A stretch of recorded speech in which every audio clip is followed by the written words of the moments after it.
Greetings. Welcome back to Black Bear News, where we are discussing climate change, abrupt climate change, things adjacent. Every single time I try to make these videos, what I've been trying to do is make these videos around 10 minutes or maybe 15 minutes or less. And it's just really difficult because that's a short video. I know plenty of channels that do it, and I'm now seeing how difficult that is. I applaud you for keeping them videos short. So I'm going to read this article from Truth Out today, and maybe I will keep this video shorter. I don't know. You guys, let me know in the comment section what you like. It seems like when I do one video that's a little bit longer, it seems like that is somehow easier to take in. Is it annoying to have to like switch to another video? Do you like the 20-30 minute videos? I'm not sure. Let me know what your thoughts are. Maybe I can get a feel for this. Also, on the live stream, thing, I would like to do it tomorrow, but I don't know if I can commit totally and surely to doing a live stream tomorrow. So I think what I may do is put it off until next week, just because I don't want to like tell you guys I'm going to do one at a certain time and then not be there. So tomorrow and Sunday might prove difficult, and New Year's Eve is definitely out of the question. So now we're talking about sometime next week. So maybe New Year's Day, maybe Wednesday. I'll let you guys know. I will give you 24 hours heads up. Firstly, before I get into this article, actually, I had a couple other things I wanted to quickly hit. So we've got weather extremes happening in Nebraska and Kansas. They're having a blizzard. Interesting, because everybody's reporting these mild temperatures farther north in Canada, Minnesota, I believe Michigan. I'm getting reports from more northerly latitudes that people are having very mild winters, and in Nebraska and Kansas, they are being walloped. Big stretches of Kansas, Nebraska interstates closed east of the Colorado border. Yeah, that's the headline says it all. So I'm going to link that below if you want to look at that. Another article from Australia: more record-shattering heat wave scorches Australia as temperatures reach 120 degrees. Yes, somebody in the comments said it was 51 degrees Celsius at their house in Australia, which is I think 123 Fahrenheit, and that is just well, off the charts. A record-shattering heat wave continued to scorch Australia on Thursday as temperatures soared above 120 degrees in some spots. The extreme heat, this is from USA Today, this is why they're talking about Fahrenheit. The extreme heat has spurred on health warnings, air quality alerts, and fire bans across the nation. High temperatures are forecast to be in the 105 to 120 degree range into the weekend in many locations. Nighttime won't offer much relief either, as temperatures will remain well above normal. Though heat isn't unusual in Australia this time of year, the level and duration of the heat wave are extreme. High temperature records have already been set in 4 states, an Australian news site said. A blistering high temperature of 120 degrees reported Thursday in Marble Bar, Western Australia, was only 3 degrees below the continent's all-time record high temperature of 123 degrees set in 1960 in Oodnadatta. The Northern Territory has already had a brutally hot month. Forget frying an egg on the footpath. In Tennant Creek, Northern Territory, you could roast a whole chook in the main square. I don't even know what a chook is. As the town heads towards its 28th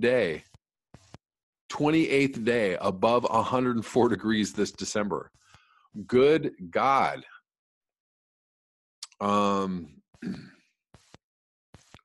They are just getting it. The cause of the heat is a high dome of high pressure settling in over much of the continent over the past few days. In addition to the blistering heat, the Bureau has also issued fire warnings for parts of South Australia, Victoria, and Western Australia. All right, I'm going to link that below and move on to this main article I wanted to read. Another top 10 list or 10 list, 10 grim climate scenarios if global temperatures rise above 1.5 degrees Celsius. This is from Truth Out by Lorraine Chow. This is from today. The summer of 2018 was intense. Deadly wildfires, persistent drought, killer floods, and record-breaking heat. Although scientists exercise great care before linking individual weather events to climate change, the rise in global temperatures caused by human activities has been found to increase the severity, likelihood, and duration of each conditions.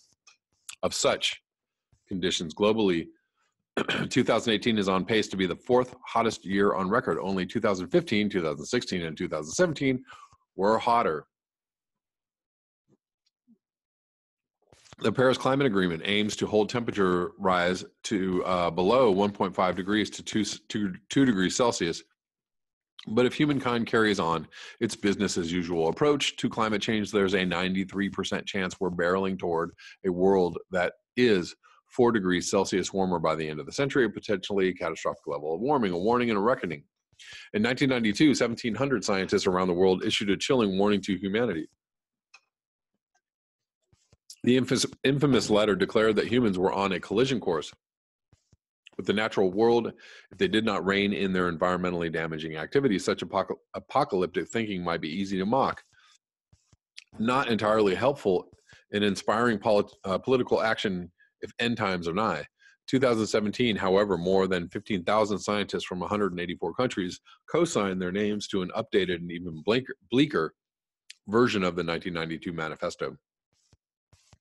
The latest version, titled World Scientists Warning to Humanity, a second notice, asserts that most of the environmental challenges raised in the original letter, i.e. depletion of freshwater sources, overfishing, plummeting biodiversity, unsustainable human population growth, remain unsolved and are getting far worse. Especially troubling is the current trajectory of potentially catastrophic climate change due to rising greenhouse gases from burning fossil fuels, deforestation, and agricultural production, particularly from farming ruminants for meat consumption, the paper states. Moreover, the authors wrote, we have unleashed a mass extinction event, the sixth in roughly 540 million years, wherein many current life forms could be annihilated or at least committed to extinction by the end of this century. But they stressed that soon it will be too late to shift course away from our failing trajectory and time is running out. More recently, President Trump's own administration released on November 23rd the 1,600-page Fourth National Climate Assessment, a quadrennial report compiled by 13 federal agencies. In this report, paints a particularly grim picture, including more frequent droughts, floods, wildfires, and extreme weather, declining crop yields, the rise of disease-carrying insects, and rising seas, all of which could reduce U.S. gross domestic product by a tenth by the end of the century. Oh, hardy har, 10th. So what we saw this summer, unless humanity gets its act together, we can expect much worse to come. Here's a peek into our climate-addled future. 1, species extinction. Hold on one second. I mean, I feel like this is a rewrite almost of Darjamal's. It's interesting. Anyways, number 1, species extinction. The Amazon, one of the most biodiverse places on Earth, could lose about 70% of its plant and amphibian species and more than 60% of its birds, mammals, and reptile species from unchecked climate change, according to a 2018 study by the University of East Anglia, the James Cook University and World Wildlife Fund, which analyzed the impact of climate change on nearly 80,000 species of plants, birds, mammals, reptiles, and amphibians inhabiting the World Wildlife Fund's 35 priority places for conservation.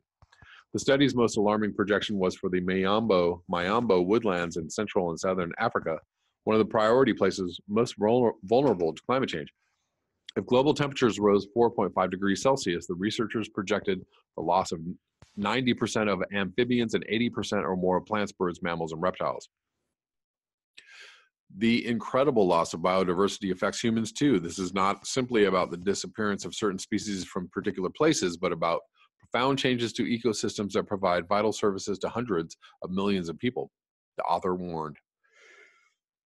2, food insecurity and nutritional deficiencies. While climate change could actually benefit colder parts of the world with longer growing seasons, tropical and subtropical regions in Africa, South America, India and Europe could lose vast chunks of arable land. For coastal countries, rising seas could inundate farming land and drinking water with salt. Staple crops such as wheat, rice, maize, soybeans, which provide 2/3 of the world's caloric intake, are sensitive to temperature and precipitation, to rising atmospheric conditions of carbon dioxide. Okay, a lot of this is the same stuff that Darjamal put in his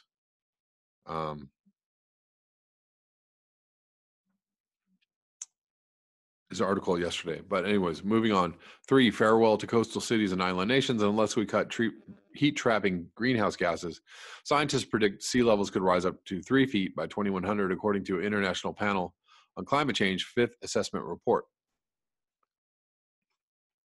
This could bring high tides and surges from strong storms and be devastating for the millions of people living in coastal areas. The National Oceanic and Atmospheric Administration published a report earlier this year that predicted parts of Miami, New York City, and San Francisco could flood every day by 2100 under a sea level rise scenario of 3 feet. Okie doke. 4, social conflict and mass migration. In 2017, New York Magazine deputy editor Davis Wallace Wells wrote an alarming and widely read essay called The Uninhabitable Earth that focused almost entirely on worst-case climate scenarios. He discussed that with diminished resources and increased migration caused by flooding, social conflict could more than double this century.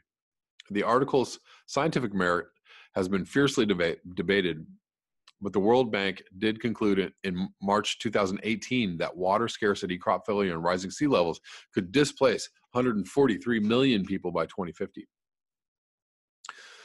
That's in 31 years. See, I can't do math.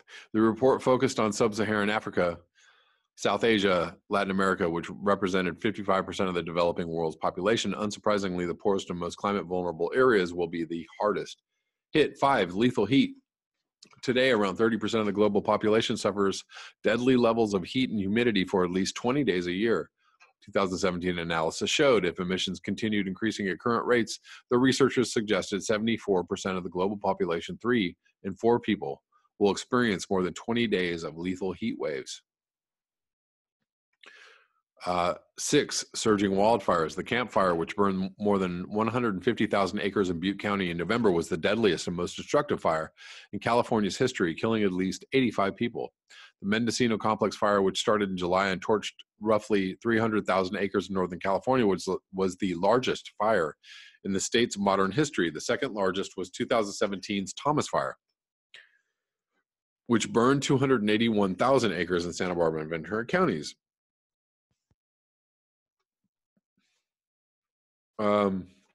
Higher spring and summer temperatures and earlier spring snowmelt typically cause soils to be drier for longer, increasing the likelihood of drought and a long wildfire season, particularly in the western United States.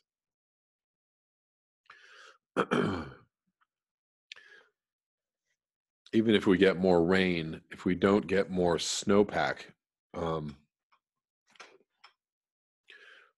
we could still experience drought conditions, even though we get, and that's what's been happening in California for the last 3 years, is we get very intense downpours, but we're losing overall snowpack, so we're not refilling our aquifers, and all that moisture just evaporates anyways when it gets warm. 7, hurricanes more frequent, more intense. It's not currently clear if changes in climate directly led to 2017's major hurricanes, including Harvey, Irma, Maria, and Ophelia, but what we do know is this: most air over warm ocean water is hurricane fuel. 8, melted polar ice and permafrost. The Arctic is warming at a rate twice as fast as the rest of the planet, and continued loss of ice and snow cover will cause big changes to ocean currents, to circulation of the atmosphere, to fisheries, and especially to the air temperature, which will warm up because there isn't any ice cooling the surface anymore. Peter Wadhams, head of the Polar Ocean Physics Group at the University of Cambridge, told Public Radio International that will have an effect, for instance, on air currents over Greenland, which will increase the melt rate of the Greenland ice sheet. Not only that, frozen Arctic soil or permafrost is starting to melt. causing the release of methane, a far more potent greenhouse gas than carbon dioxide. But what does methane break down into? Carbon dioxide. 9, the spread of pathogens. Disturbingly, permafrost is full of pathogens, and as melting could unleash once frozen bacteria and viruses, The Atlantic reported. In 2016, dozens of people were hospitalized and a 12-year-old boy died after an outbreak of anthrax in Siberia. More than 2,000 reindeer were also infected. Anthrax hasn't been seen in the region for 75 years. The cause? Scientists suggest that a heat wave thawed a reindeer carcass that was infected with the disease decades ago, according to NPR. We now have dengue fever in southern parts of Texas. George C. Stewart, McKee Professor of Microbial Pathogenesis and Chair of the Department of Veterinary and Pathobiology at the University of Missouri, told Scientific American, malaria is seen at higher elevations and latitudes as temperatures climb, and the cholera agent, Vibrio cholerae, replicates better at higher temperatures. 10 dead corals.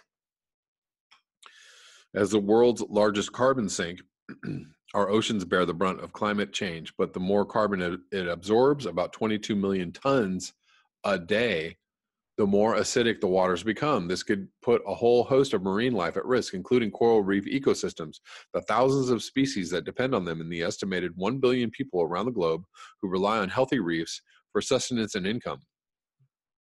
According to science, researchers predict that with increasing levels of acidification, most coral reefs will be gradually dissolving away by the end of the century.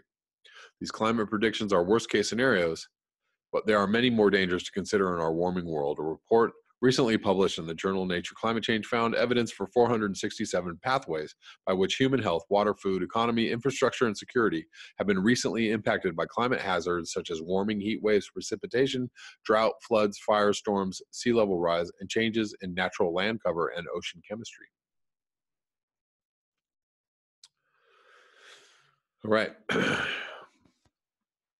Just a reiteration of basically everything that we talk about every single day on this channel. Not a lot of this news is new to you, I'm sure, but just reinforcing the information and the idea that time is short, and so we gotta make some waves, or get overtaken by the wave. That's all I have for you in this video. Thank you so much for your eyes, your ears, and your conscience. If you would like to support this channel, you can do so at the links below. Until next time, peace.